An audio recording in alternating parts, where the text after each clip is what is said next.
kasih atas undangannya yang kami ucapkan terima kasih sebanyak-banyaknya dan kasih kesempatan untuk apa yang bisa kita bahas. Saya ini pengalaman saja ya, tapi kalau adik-adik ini atau anak-anak saya yang tidak bertanya, saya juga nggak tahu mau bercakap apa gitu. Tapi yang jelas di sini misi kita adalah misi bagaimana mengembangkan bonsai.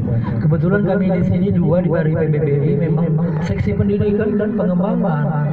Ada judulnya di sini. Ya. Udah bagus sampai kemarin kan komunitasnya sudah berkembang. Aneka jenisnya pun sudah mulai banyak. Pengarahan pohonnya pun sudah mulai banyak. Cuman yang namanya kita ini terus belajar dan belajar terus menggali. Mumpung kita lagi bersama berkumpul begini, ini yang sedang dipamerkan ini kan sebagai andalan kita masing-masing. Tentunya dari sana itu ada lebih dan kurangnya. Kalau kita membahaskan, di sinilah kita kesempatan. Mumpung lagi kita banyak, kita bertanya saling. Di sini Pak atau apa andai tolak pohon ini begini keadaannya, apa sih ke depannya dan bagaimana, apa kekurangannya, misalnya bagaimana pohonnya dan sebagainya. Itu satu. Dan kedua ini ada juga saran saya sebagai orang yang memulai dari awal. Kalau di demo bonsai ini menurut saya mohon maaf beribu kali maaf. Mohon maaf beribu kali maaf. Itu menurut saya sudah ketinggalan. Mohon maaf sekali. Kenapa? Identitas bonsai ini kalau kita serahkan kepada seseorang, menurut paham seseorang itulah yang membentuk pohon itu. Tapi kalau menurut saya memang bagusnya begini. Kita ada di sini beberapa orang. Kita ambil satu pohon yang memang masih liar. Kita hadapkan di depan ini. Kita bahas bersama. Kemana arahnya pohon ini? Kita bahas bersama. Siapa kira-kira yang bisa? Ayo saran masing-masing. Apa kira-kira yang harus kita buat ke depan? Jangan pohon yang sudah ada karakter kita suruhkan. Ini mohon maaf beribu kali bukan apa. Karena saya pun juga belajar itu tanpa diajarkan orang mendapat pengalaman itu sendiri. Kita sharing di sini, kita kumpulkan, kita ambil satu pohon yang kira-kira ikhlaslah kita ini untuk dipraktekkan bersama. Kita tanya di sini kira-kira menurut kawan-kawan siapa yang kira-kira bisa pendapatnya kita minta. Misalnya ada 5 orang. Ini ada sebuah pohon. Kira-kira ke arah mana yang harus kita buat? Kita silakan ke floor ini kita kembangkan. Oh, menurut pohon begini, menurut ini. Kita potting. Kita voting, lebih banyak suara seperti ini. Ayo kerjain, siapa yang kira-kira yang bisa mampu kerjain. Itu seharusnya supaya ada kemandirian itu. Dengan tanpa disadari kita melatih trainer-trainer yang lebih baru. Jangan kita cenderung sebagai pengikut. Jadi seorang pemimpin itu lebih baik, jauh lebih baik. Kita jangan takut salah dengan pohon. Jadi pemimpin kita di pohon kita itu sendiri, sehingga kepuasan batin pun kita dapat. Itu salah satu contoh yang pohon-pohon yang sudah ada di sini. Kan ini sedang kita pamerkan. Kalau kita masukkan ini ke kelas regional, ya mungkin sudah termasuk ya Pak Leo, sudah Leo. Cuma di sini kan tidak ada penjurian. Kalau mau menjadikan juri ini semua bisa kita adakan ini penjurian di sini. Semua bisa jadi juri. Dengan syarat keterbukaan. Jangan ada keegoan yang ada di dalam diri kita ini.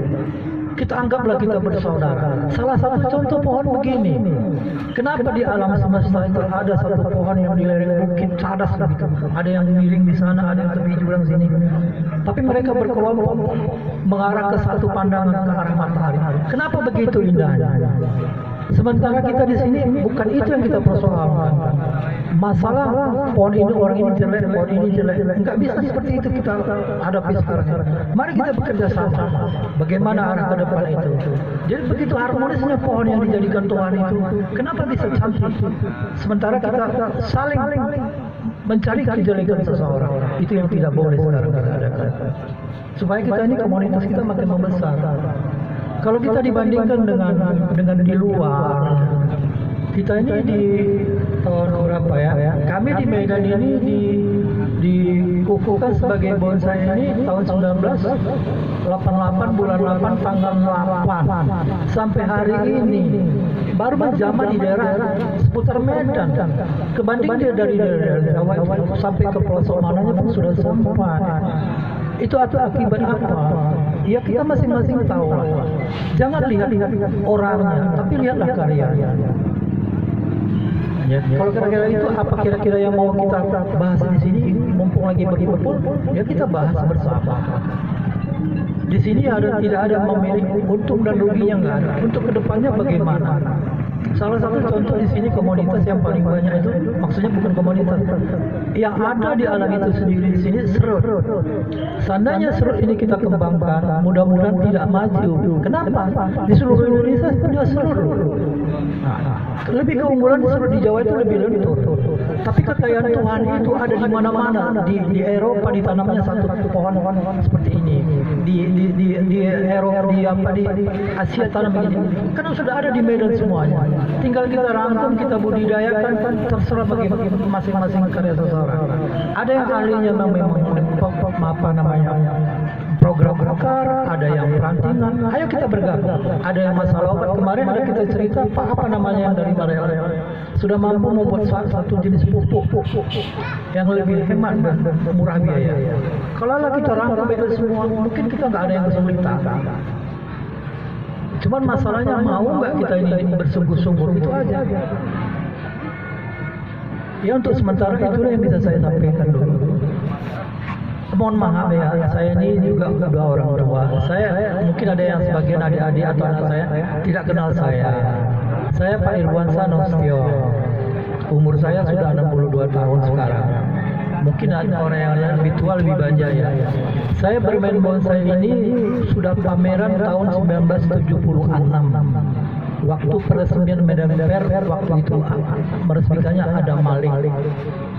Sebelum ada pengukuhan bonsai di Indonesia, saya sudah hobi main bonsai. Tapi bonsai dulu sama sekarang ya jauh lah berbeda. Bonsai dulu itu ya namanya nggak ada gurunya. Mohon maaf sampai hari ini saya tetap bermain di bonsai.